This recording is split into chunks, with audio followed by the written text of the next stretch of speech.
गजाननं भूतगणाधिसेवितं कपित्थजमुफलचारुभक्षणम् उमासुतं शोकविनाशकारकं Namami विघ्नेशपादपङ्कजम्।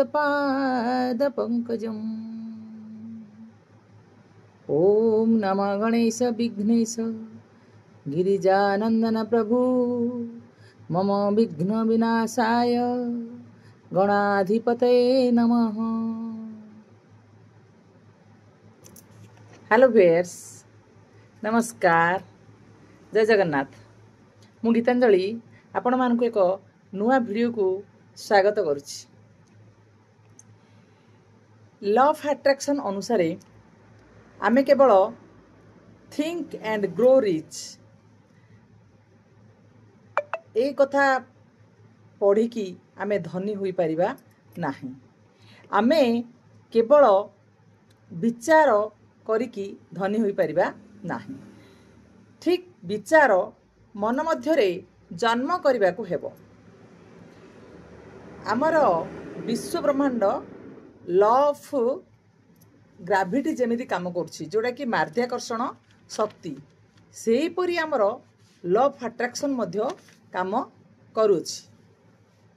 Law of attraction मध्य सेही परी काम करूछि। तेणु आमे विश्वास रखी चलिले आमे सब किछि मैनिफेस्ट करि परिबा। आपण जदि सब बेले कहउछंती जे मो चारि पाखे बहुत नेगेटिव लोक अछंती, बा कहउछंती जे मो चारि पाखे बहुत सपोर्टर अछंती, ताहले आपण ताहा ही अट्रैक्ट करूछंती। सेपरी नेगेटिव आपण अट्रैक्ट करूछंती, बा सपोर्टर कहले सपोर्टर को मध्य अट्रैक्ट करूछंती। आउ एक इम्पोर्टेंट कथा होउची, आमर जो शरीर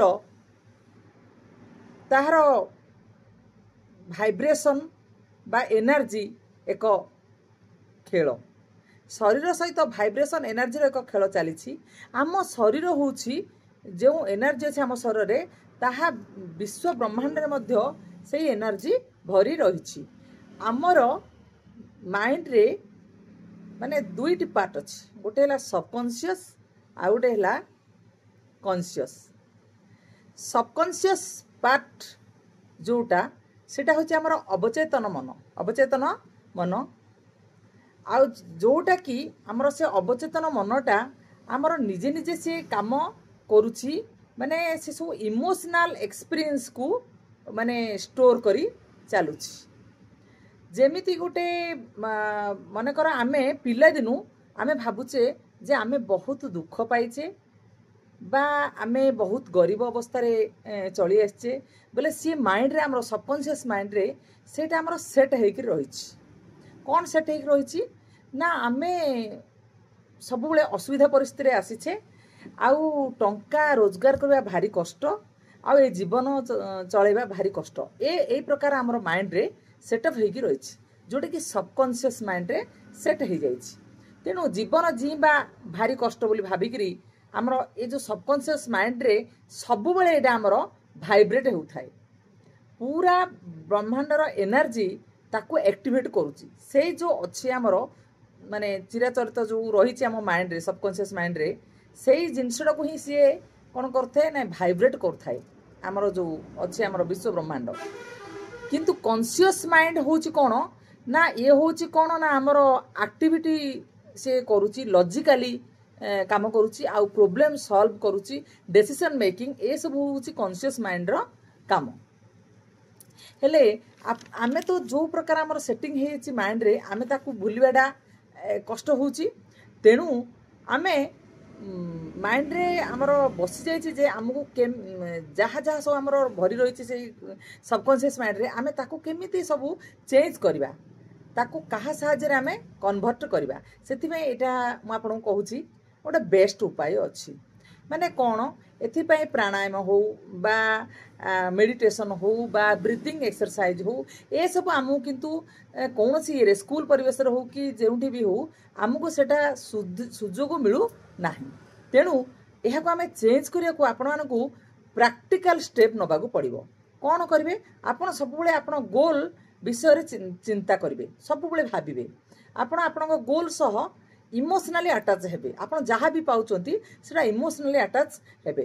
ଏମିତି ଗଭୀର ଭାବରେ ଆପଣ ଯଦି ଗୋଲ୍ ବିଷୟରେ ନିଜେ ଚିନ୍ତା କରିବେ, ଭିଜୁଆଲାଇଜ୍ କରିବେ, ବା ଆପଣ ଏଫର୍ମେସନ୍ସ ଲେଖିବେ, ବା ଗୋଟେ ସଫଳକାମୀ ବ୍ୟକ୍ତି ହେଉଛନ୍ତି ବୋଲି ଚେଷ୍ଟା କରିବେ, ନିଶ୍ଚିତ ଭାବେ ଏମିତି ଦିନ ଆସିବ ଆମର ସବକନସିୟସ୍ ମାଇଣ୍ଡ ସେଇଟାକୁ ଏକ୍ସେପ୍ଟ କରିନେବ।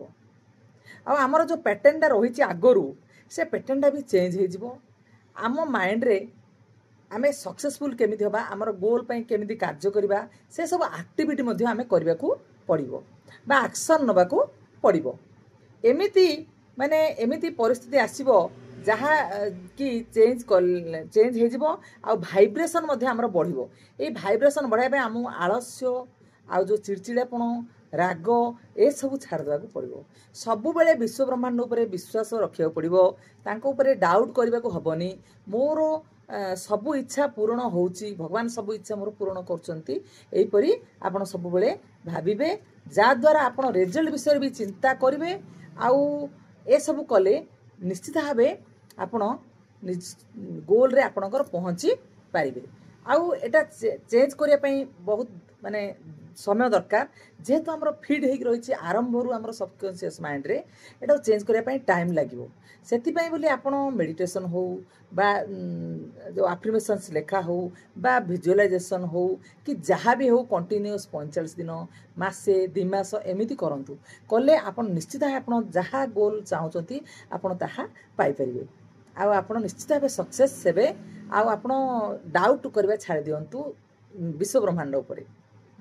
ଆପଣଙ୍କୁ ଯଦି ମୋର ଭିଡ଼ିଓଟି ଭଲ ଲାଗିଛି ତାହେଲେ ଆପଣ ଲାଇକ୍ ଆଉ ସବସ୍କ୍ରାଇବ୍ କରନ୍ତୁ ଏବଂ ବହୁତ ସଂଖ୍ୟାରେ ସେୟାର କରନ୍ତୁ। Thank you all.